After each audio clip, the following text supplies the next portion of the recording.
Développement et sécurisation des transports au Burkina. Il est prévu des états généraux des transports terrestres du 1er au 3 décembre prochain à Ouagadougou. Pour en parler, nous sommes rejoints par la présidente du comité d'organisation, la secrétaire générale adjointe du ministère de l'administration territoriale et de la mobilité, Kiswinsida Alice Ouedraogo. Bonsoir et bienvenue. Bonsoir, monsieur.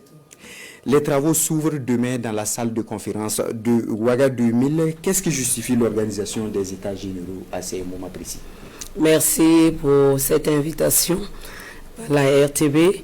Je voudrais, avant tout propos, au nom de monsieur le ministre d'État, ministre de l'administration territoriale et de la mobilité, adresser mes vifs hommages à l'endroit des forces combattantes.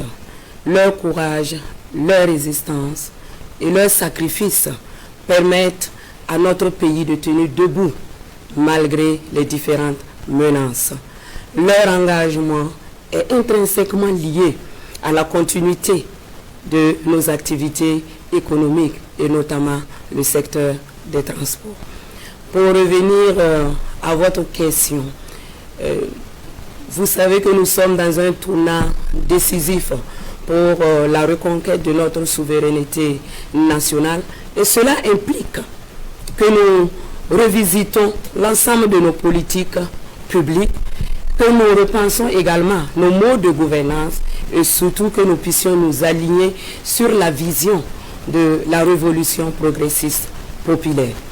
Le secteur des transports, comme vous le savez, est essentiel pour notre économie.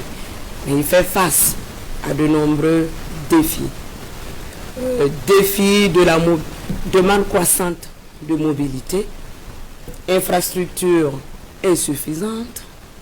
Nous avons un parc automobile vieillissant.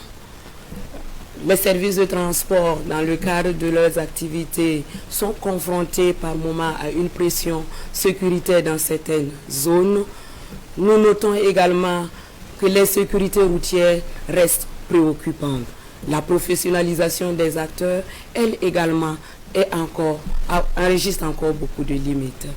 Donc, c'est donc dit que les états généraux ont tout leur sens pour revisiter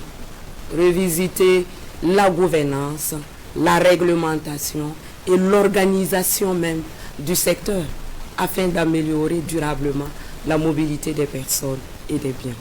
Alors, justement, quels sont les principaux objectifs de ce rendez-vous?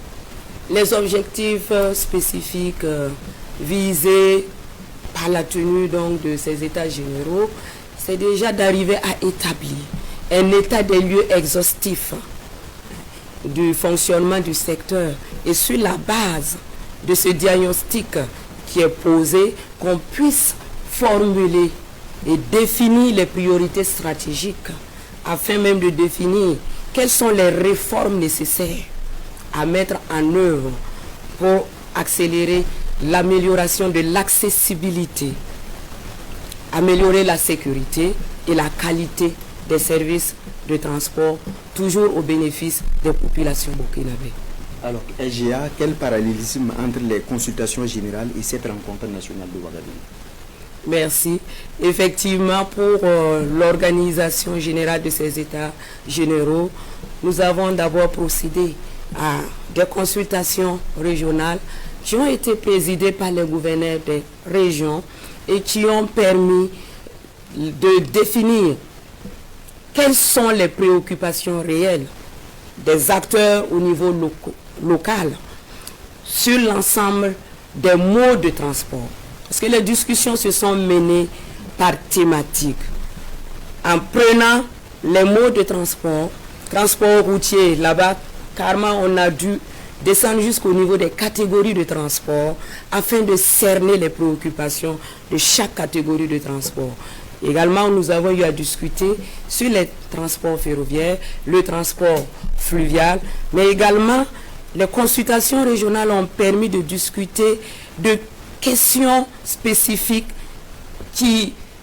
assez structurelles pour notre secteur. C'est la question des tracasseries routières et c'est la question de la faiblesse de financement du secteur.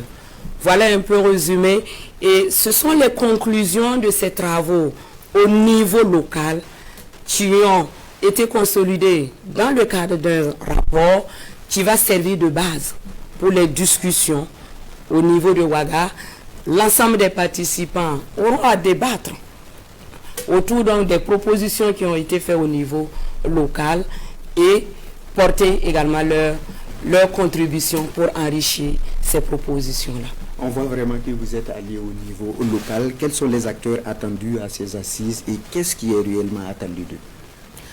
Près de 400 participants sont attendus, issus des administrations centrales et déconcentrées, des collectivités territoriales. Nous aurons également les acteurs privés du transport et de la logistique. Nous aurons les organisations professionnelles, nous aurons les syndicats de transport, les associations d'usagers également seront présents. Nous avons tenu à inviter également les chercheurs pour y participer. Nous pensons que avec cette diversité de participants et au regard du fait que le secteur des transports impacte l'ensemble des différents domaines d'activité, on aura en tout cas des échanges constructifs pour nous permettre d'arrêter les priorités stratégiques à retenir et adresser les propositions de réforme qu'il faut pour optimiser les services de transport. Alors, Madame la Présidente du Comité d'organisation des États généraux des transports terrestres, pour terminer, quels sont les résultats concrets attendus à l'issue de ces travaux? Nous attendons des propositions de réforme pertinentes, adaptées à nos réalités et également alignées sur la vision du chef de l'État pour un impact positif sur la vie des Burkinabés et également sur la dynamique économique. Le résultat final attendu, c'est réellement qu'à partir des réformes qui seront décidées à ces États généraux, que leur mise en œuvre participe à rendre le secteur des transports plus sûr, plus fiable et plus résilient pour accompagner la dynamique économique que veut le chef d'État burkinabé. Alors, merci à vous pour ces éclairages et bonne séance à vous pour demain. Merci beaucoup, M. Tau.